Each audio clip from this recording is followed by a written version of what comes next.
જય શ્રી કૃષ્ણ મિત્રો, મહાલક્ષ્મી કૃષ્ણ કીર્તનમાં આપનું સ્વાગત છે. મિત્રો, આજે આપણે સાંભળીએ વટ સાવિત્રી વ્રતની કથા.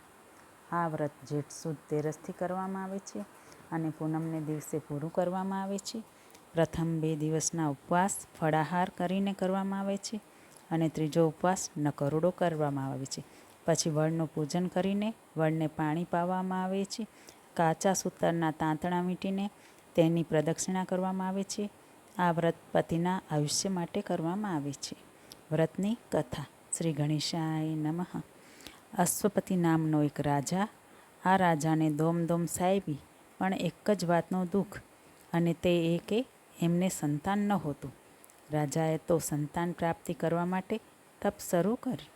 એમણે તો સાવિત્રી દેવીની આરાધના કરવા માંડી. રાજાએ તો ખૂબ આકરું તપ કર્યું, એટલે એમને સાવિત્રી દેવી પ્રસન્ન થયા. સાવિત્રી દેવીએ કહ્યું, બોલ રાજન, તારે શું જોઈએ છે? માતાજી, મારે બીજું તો કાંઈ જોઈતું નથી, મને એક દીકરો આપો એટલે બસ. રાજા, તારા નસીબમાં દીકરાનું સુખ લખેલું નથી, એટલે મેં તને વચન આપ્યું છે, તેથી દીકરાને બદલે દીકરી થશે.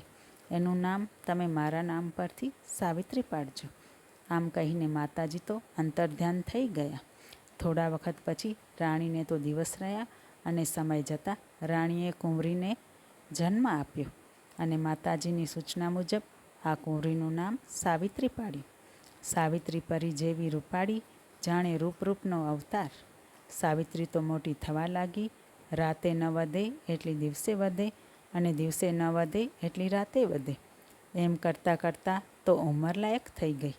રાજાએ તો એને ભણાવી ગણાવી અને બધી વિદ્યામાં પારંગત બનાવી. સમય જતાં રાજકુમારો એને જોવા માટે આવવા લાગ્યા, પણ સૌ એની આગળ વામણા લાગવા માંડ્યા, એટલે કોઈ હા પાડતું નથી. એવામાં નારદજી એક દિવસ ત્યાં આગળ આવી ચડ્યા. રાજાએ એમનું ભાવભીનું સ્વાગત કર્યું અને પછી રાજા કહે, પધારો મુનિવર, આપે તો મને પાવન કર્યો, આપ આજ્ઞા ફરમાવો. નારદજી કહે, મહારાજ, આપ રાજકુંવરીને પરણાવતા કેમ નથી? રાજકુંવરીને અનુકૂળ આવે એવો રાજકુમાર કોઈ મળે એટલે એને પરણાવીએ ને. એવામાં સાવિત્રી ત્યાં આવી પહોંચી, એટલે નારદજીએ સાવિત્રીને પૂછ્યું, સાવિત્રી, તને કોઈ રાજકુમાર પસંદ પડ્યો છે કે નહીં? ભગવાન, ધુમ્મત્સેનનું રાજ્ય તેના દુશ્મનોએ પડાવી લીધું છે.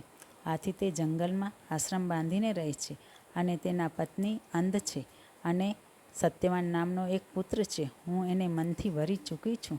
સાવિત્રીની આ વાત સાંભળ્યા પછી નારદજીને કાંઈ બોલવા પણ રહ્યું જ નહીં, પણ થોડી વાર વિચાર કરીને બોલ્યા, સાવિત્રી, તે પસંદગી તો સારી કરી છે. સત્યવાન ખરેખર રૂપ અને ગુણનો ભંડાર છે, પરંતુ શું? પરંતુ એનું આયુષ્ય ખૂબ ટૂંકું છે. માત્ર 1 જ વર્ષનું તેનું આયુષ્ય છે. આ સાંભળીને રાજાની ઉપર તો જાણે દુઃખના ડુંગરા તૂટી પડ્યા. રાજાએ અને રાણીએ સાવિત્રીનો બીજો પતિ પસંદ કરવા માટે વિનંતી કરી, ખૂબ સમજાવી, પરંતુ સાવિત્રી ન માની તે ન જ માની. હવે તો રાજા પણ સાવિત્રીને સમજાવીને થાકી ગયા અને નારદજીની પણ ધીરજ ખૂટી ગઈ. એટલે નારદજી રાજાની રજા લઈને ચાલતા થયા અને રાજા તો જંગલમાં આવેલા ધુમ્મત્સેનના આશ્રમે ગયા. ધુમ્મત્સેન એક ઝાડ નીચે બેઠા છે. રાજા અશ્વપતિ એમને પ્રણામ કરીને એમની પાસે બેઠા, પણ રાજા ધુમ્મત્સેન તો અંધ હતા, એટલે એ તો જોઈ શકે એમ હતું જ નહીં.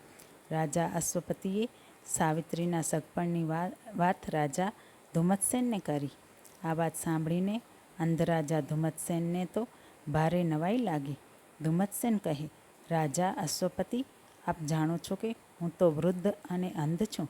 વળી હું તો રાજ્ય વગરનો રાજા છું. હું અને મારો દીકરો સત્યવાન બંને જણા આ જંગલમાં આશ્રમ બાંધીને રહીએ છીએ. તમારી દીકરો તો રાજકુમારી છે, એ હાથે કરીને આ જંગલમાં દુઃખો શા માટે સહન કરવા તૈયાર થઈ છે? મહારાજ, સાવિત્રી પોતાની બાબતમાં અડગ છે તો ભલે, એની પાછળ પણ ઈશ્વરનો કોઈ શુભ આશય હશે. આપ જરૂર આ લગ્ન કરો, મને મંજૂર છે.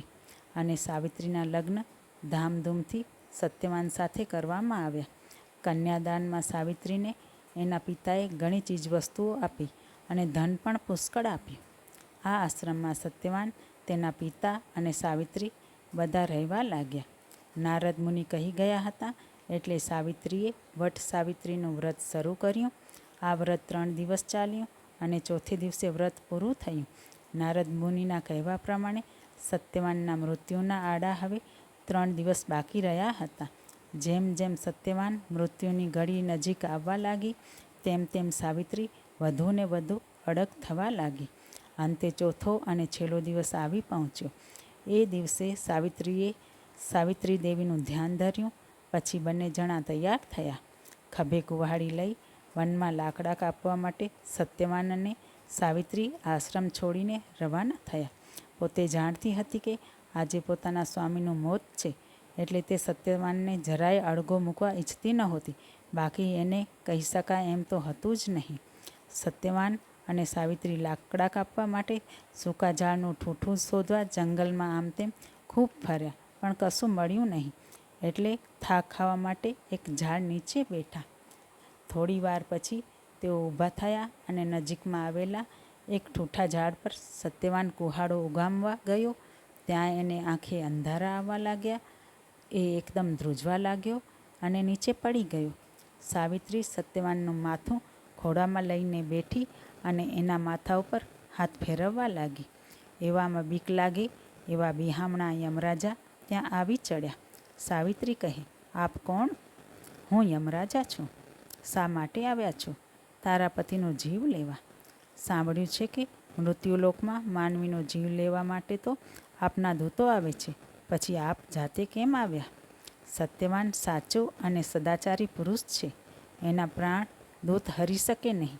માટે આમ કહીને યમરાજાએ સત્યવાનના પ્રાણ હરી લીધા અને યમરાજા ચાલવા લાગ્યા. સાવિત્રીએ સત્યવાનનું શબ નીચે મૂક્યું અને વિલાપ કરતી કરતી યમરાજાની પાછળ જવા લાગી. એના વિલાપથી આખું જંગલ ધ્રુજી ઉઠ્યું. યમરાજા કહે, બેટી, તું વિલાપ કરતી કરતી શા માટે પાછળ આવે છે? તું પાછી જા. માનવીની હદ પૂરી થઈ ગઈ. યમરાજા કહે, મારી શ્રદ્ધા અને સંકલ્પ બંને અડગ છે. જ્યાં મારા પતિ ત્યાં હું. 7 ડગલા સાથે ચાલનારને મિત્રનો અધિકાર મળે છે. હું તો આપની સાથે ઘણા ડગલા ચાલી છું, એટલે આપ મારા મિત્ર બન્યા છો. મારો પતિવ્રતા ધર્મ પાળતા આપ મને કઈ રીતે રોકી શકશો? આ સાંભળી યમરાજા તો થીજી ગયા. યમરાજા કહે, બેટી, તારા પતિના જીવન સિવાય ગમે તે વરદાન માંગી લે. મારા સસરાનો અંધાપો દૂર કરો અને સૂર્ય જેવી તેજસ્વી આંખો આપો. તથાસ્તુ. પણ હવે પાછી વળ. શા માટે? મારે તો મારા પતિ સાથે ચાલવું છે. બેટી, તારી વાણી, નમ્રતા અને ધર્મથી હું મુગ્ધ બન્યો છું. માટે સત્યવાનના જીવન સિવાય બીજું જે માંગવું હોય તે માંગી લે. મારા સસરાનું ગયેલું રાજ્ય પાછું અપાવો અને મારા સ્વામી આપના ધર્મને લીધે મારો ત્યાગ ન કરે એવું વરદાન આપો. તથાસ્તુ. પણ હવે પાછી વળ. આપ તો સૌને નિયમમાં રાખો છો અને મને શા માટે નિયમ વિરુદ્ધ જવાનું કહો છો? શું મારા પતિ સાથે આવવાનો મારો નિયમ નથી? સાવિત્રી, તારી તર્કબુદ્ધિ વાણીએ તો મને વચનથી બાંધી લીધો છે. તારા પતિના જીવન સિવાય ગમે તે માંગી લે. મારા પિતા અશ્વપતિ છે, એમને એકેય પુત્ર નથી, તો એમને પુત્ર આપો અને મને 100 પુત્ર થાય એવું વરદાન આપો. તથાસ્તુ. પણ હવે પાછી વળ. પણ યમરાજા, હું કેવી રીતે પાછી વળું? મારા પતિ વગર મને 100 પુત્ર કેવી રીતે થાય? અને સતીશ્રીને તો એક જ પતિ હોય છે. સાવિત્રી, તે તો ખરેખર તારી બુદ્ધિ ચાતુરી અને તર્કયુક્ત વાણીથી મને હરાવ્યો છે. તથાસ્તુ. જા, તને તારો પતિ પાછો આપું છું અને એને 400 વર્ષનું આયુષ્ય પણ આપું છું. આમ યમરાજા ખાલી હાથે પાછા ગયા. સત્યવાન જીવતો થયો ને સાવિત્રી સુખી થઈ ગઈ. વટ સાવિત્રીનું વ્રત સાવિત્રીને જેવું ફળ્યું તેવું સૌને ફળજો. આ કથા વાંચનારને અને સાંભળનાર સૌને ફળજો. જય શ્રી કૃષ્ણ.